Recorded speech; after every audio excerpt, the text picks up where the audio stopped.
The Dane and Derek Show is an uncensored, unfiltered podcast. Content warnings can be found in the episode description.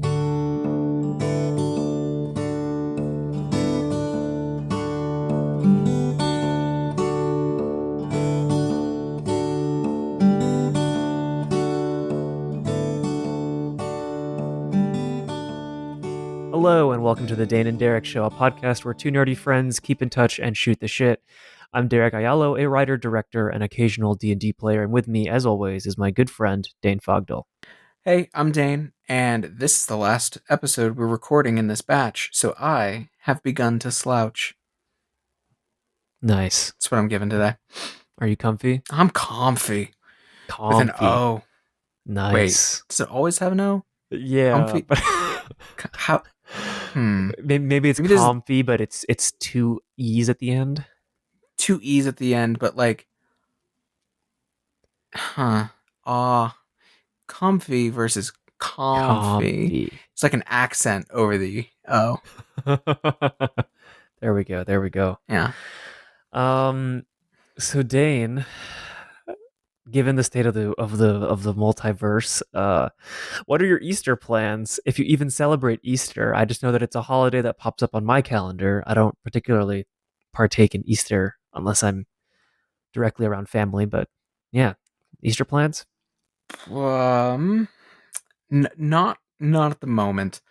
Both my siblings are a bit old for the Easter egg hunt situation. I am not personally religious, such that I would go to church or mass on Easter. It's really important to my partner's family. So in a normal year, we might actually go out for Easter, but nah, nothing. Nice. Maybe. No, I can't think of a thing. Like, there's not really a special food because I don't like Peeps. So here we are. Well, yeah, I mean, I haven't done anything Easter related in a long time. Basically since I moved to LA. But on Easter itself, I don't know. It's a Sunday. It's so early this year. I think it's like one of those things where I scheduled a bunch of like video calls with friends that day. So I'll be talking to a bunch of people, but I just was shocked that it's so early. But yeah. As as one might be able to guess, considering the title of this episode is "Everyone is a Fast and Furious movie," my favorite line. Well, it's not actually my favorite line, but it's a line that is often said in the trailers, which is, "It's about family." So, and I associate Easter with like family get-togethers and stuff like that, and I mean, like, we've talked a little bit about like I think we've talked a little bit about like family traditions that I've had on the podcast, but I'm really curious what sort of family traditions you and your family have. So first of all, I'm going to disappoint everybody. I've never seen a single Fast and Furious movie all the way through to the end. Never once. Never. It's never happened. You should start with Tokyo Drift. Should I? Or is it You too should start late? with Tokyo Drift because it's so. I mean, like, you can watch the other ones, but I really do think Tokyo Drift sets itself apart. I guess I just feel. I feel like I missed the train on that one, which is funny because it's a movie about cars, sort of. Wow. And so I feel like the time has passed a little. But anyways, I'll take it I'll take it under consideration. Put it up there next to my other media to consume and look at it fondly and probably not watch it. But so here's the funny thing, and this is actually part of the reason I didn't stop you from having this, and this is why I kind of kept this to myself. My family doesn't have a lot of traditions. I wanted to have that conversation still because it's interesting to me, but we don't really do that. Like, there's no like gatherings or like food that you prepare or like. Well, we sometimes get together, of course, but it's Right. not about like I was literally just explaining this to Gracie, my partner, the other day. When my family gets together over a holiday, it's genuinely about getting together as like people we like and not about the holiday at all. Because my Mm. family is um basically most religions are represented in my family. Most it's been my all of my grandparents divorced and most of them remarried or had long-term partners. Like there is like in a way there is nothing can be sacred because what's sacred to every member of my family is so different. um and so in that way, on the one hand, like it's like, well, like some of us put up Christmas trees but not everybody, and you know um but on the other hand, like it then becomes about individual connections, and that's something I'm very fond of in my family. uh but over this past year or two, I've come to realize that there are like that's something that is missing because I am not a personally a religious person. Um and because I don't really have any family traditions, is that something that is actually quite important, I find, to like sort of the human condition, like going through the world as a person, is ritual, and I don't have many. Um Hmm. like and even things like that are pretty like quote unquote secular or not necessarily related to my family, they don't even really matter to me. Like my birthday has always to me been an excuse to get the people I wanted to hang out with together all at once. Um Mm. like it does not it like I never feel different on that Hmm. birthday. Like I've never, or even close after. Like my birthday was not all that long ago, and I feel no more 25 right now than I did feel 24 last year. Like I Right. vaguely feel in my mid-ish 20s. Like that's how I feel. I don't feel 23, 24, 25, 26. It's, like um Yeah. so I've sort of been looking for tradition in a sense, but you have family traditions. Yeah. Yeah. I mean, especially like my mom is Filipino and I'm half Filipino therefore. But growing up, like like we would celebrate like all the Christian holidays.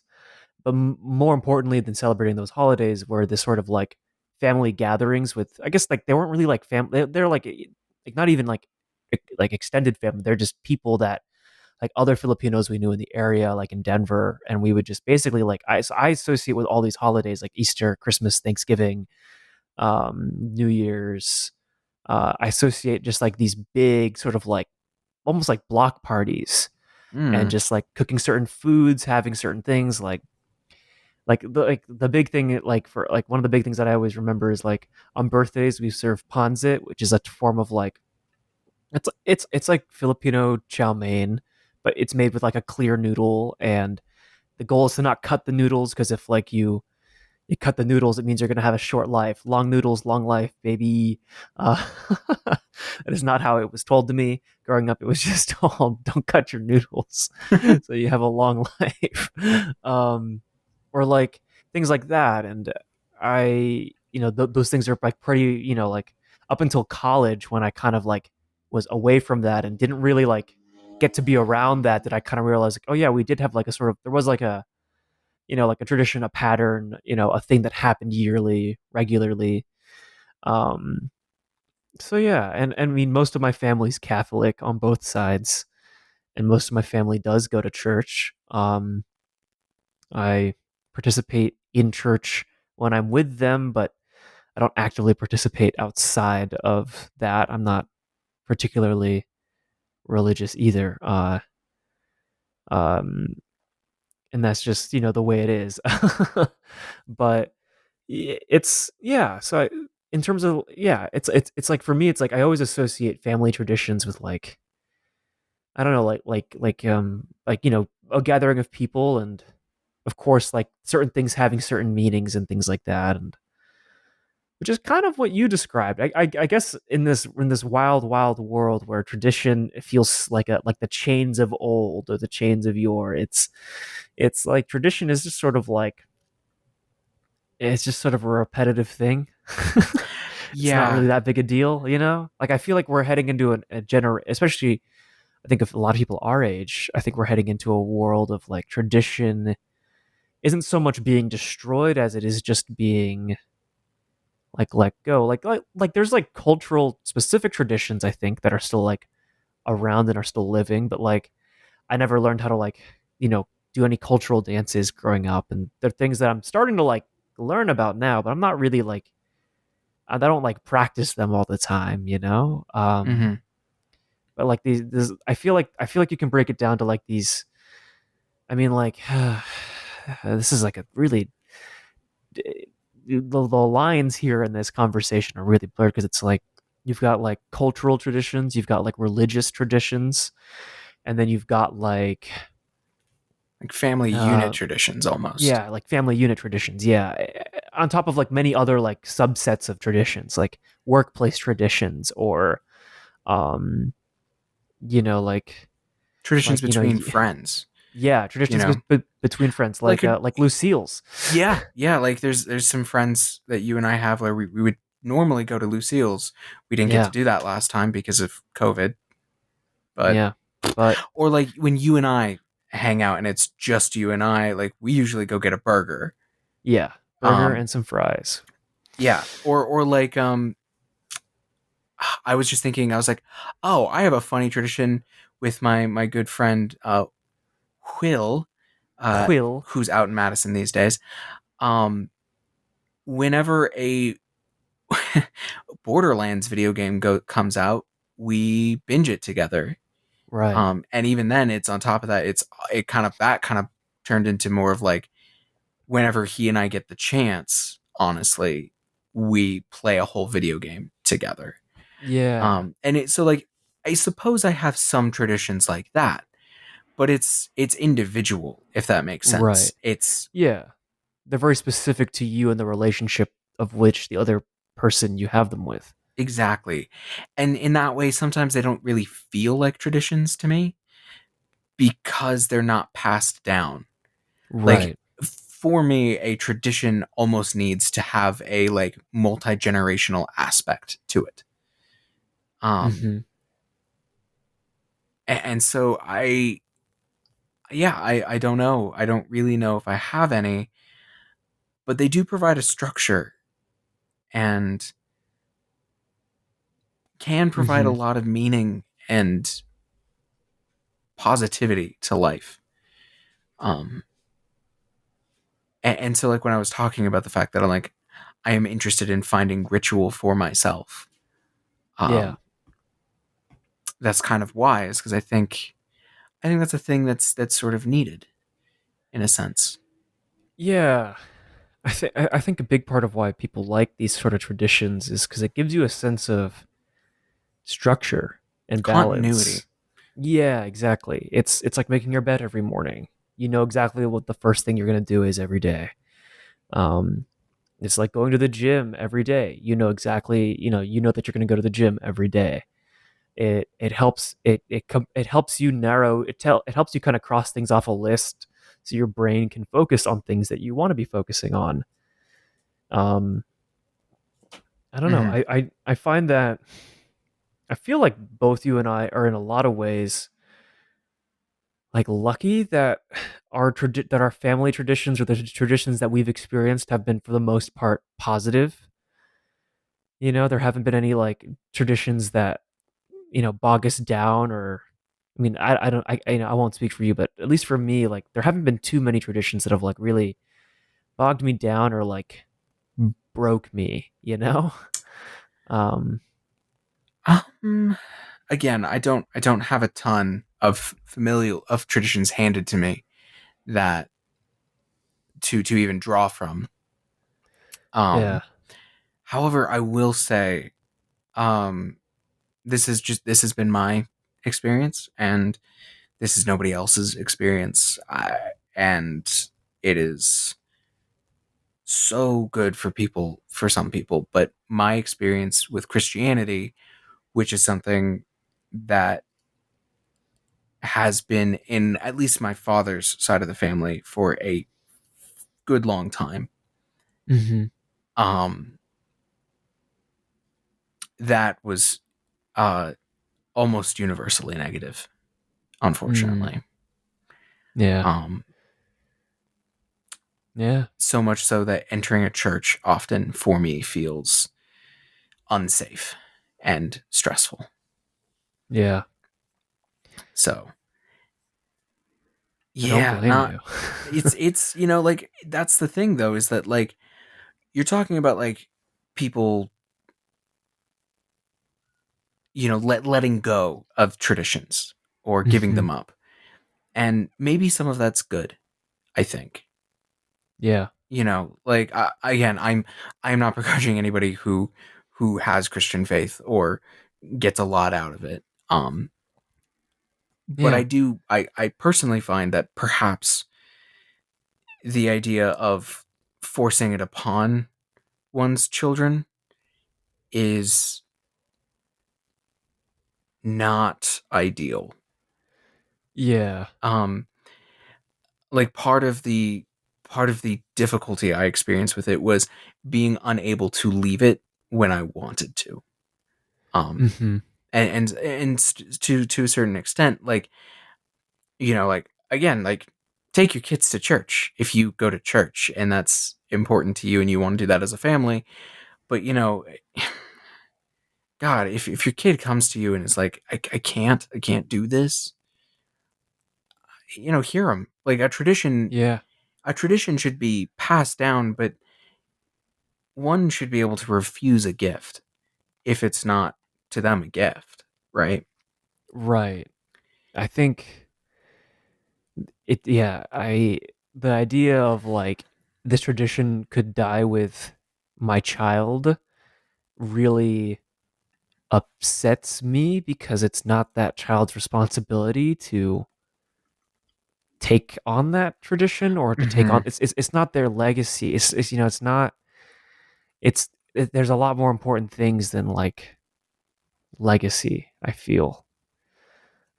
When it comes to those kinds of things, and especially with tradition. Like tradition, I feel is of all the things to pass down to someone, that's like one of the things I feel like can be easily adapted, said no to, or modified, or changed to shoots to suit someone's needs. You know? Yeah, I mean, like there are things that for my father and grandfather are very wrapped up in church that are not wrapped up in church for me, but I feel as though were given to me from them. Like work ethic. Um, they both have an excellent work ethic, and sometimes I feel mine pales in comparison to them, but I feel like a lot of my work ethic came from them. And they would say that's something you learned at church, and I would say no, that's something I learned from my father and grandfather. Uh, you know, That's a great way to put it. It's just because they learned it from church doesn't mean that you can't learn the same thing. You know? right, and Um, it's also something that I got from them, not yeah, exactly. Yeah, and so y- yeah, I hear what you're saying about the whole idea of like the tradition dies with my child. How could they do this? It's like, what do yeah, you mean? Like that tradition molded and shaped them and sculpted you, which means that it affects them. It doesn't die, it changes, right? Like exactly. I feel like I feel like when traditions are not allowed to pass on or be transformed or new ones aren't allowed to be picked up, that's when they become toxic and potentially bad, like Exactly.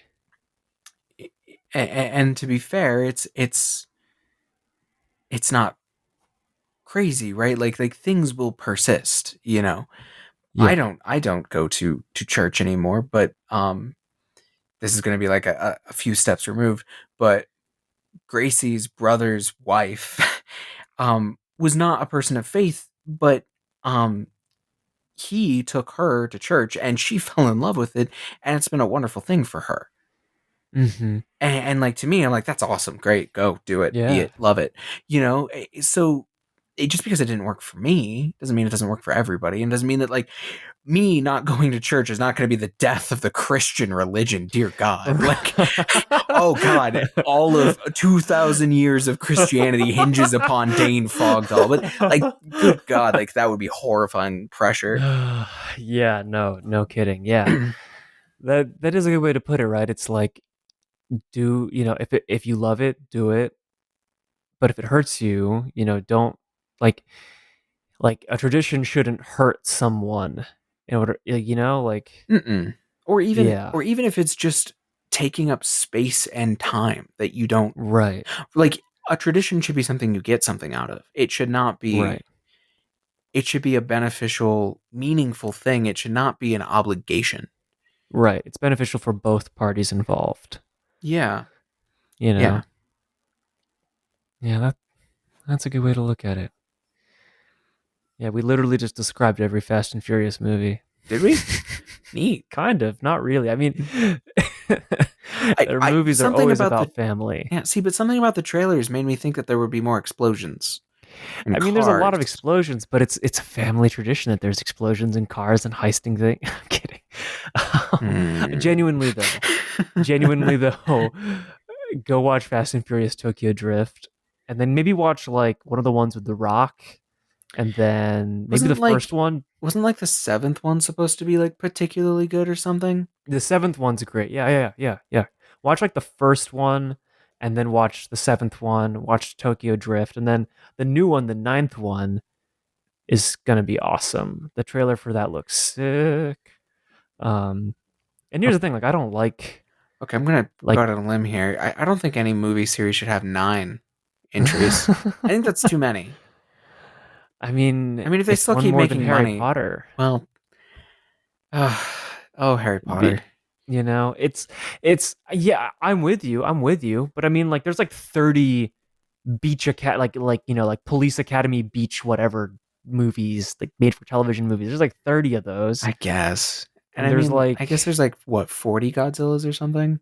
yeah, but they're not all like continuous. I mean, the Right. Marvel movies as a whole are like 20 or 20 films maybe, I in the, guess. in the teens. Yeah. But it's like, I feel like Fast and Furious 9 is like a pretty rare occurrence. Yeah, I think it's literally the slapped the number on it is the Yeah. thing that kills, cuz like there's also like what, 30, 35 James Bond movies, but it's not Yeah. James Bond 35, you know? Well, Like, yeah, I literally mean, it's the big number that throws me. I don't know why. yeah. That's hilarious.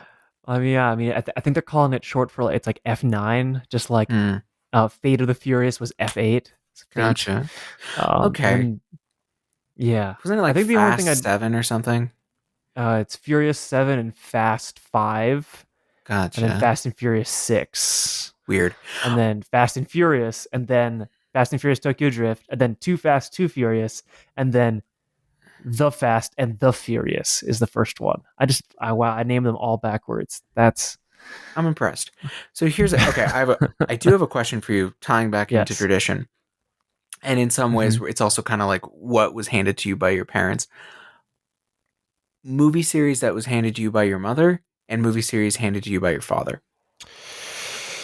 Ooh, by my father, right off the top of my noggin, Indiana Jones. Nice.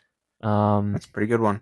yeah, I mean, that runs, thick in the Aiello family bloodline, is the Indiana Jones movies. Mm-hmm. As for my mother, I guess it's like kind of a movie series, but like, uh, Drunken Master, like Legend of the Drunken Master, or Oh, Drunken Master 1 and 2, Jackie Chan. nice.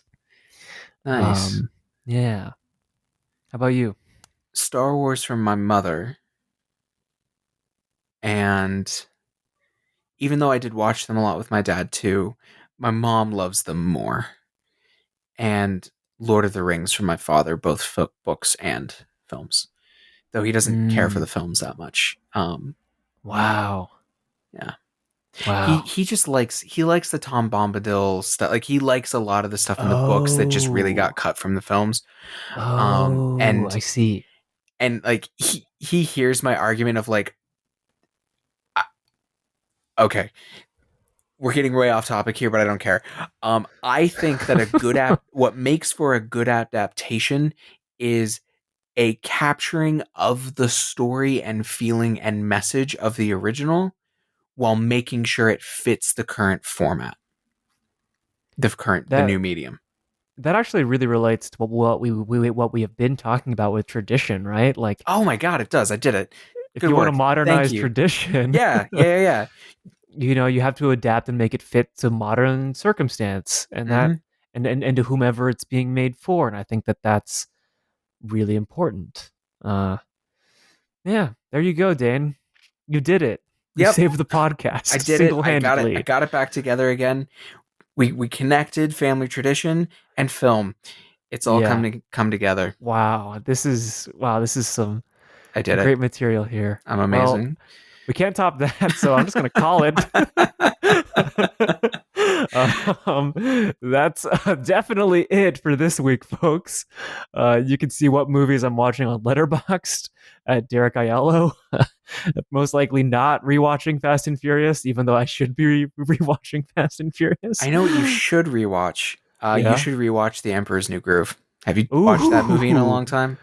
I have not. I Okay, will give it a watch. it is genuinely not that long. Like it is like maybe it might not even be 90 minutes long, and it Huh. is some of the best fucking right. Like holy shit, the writing on that film is stupendous.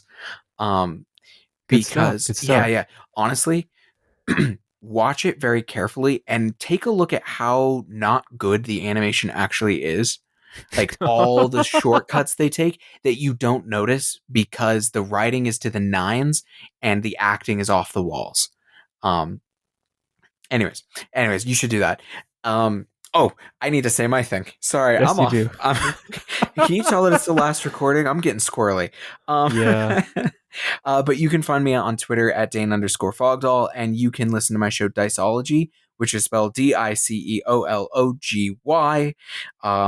where we play role playing games to tell a story on iTunes, Stitcher, and Spotify. Thank you all for hanging out with us and listening to us mumble about family traditions, movies, cinema, and whatever. We'll catch you all next week. It's how we think. We'll talk to you next week. Yeah.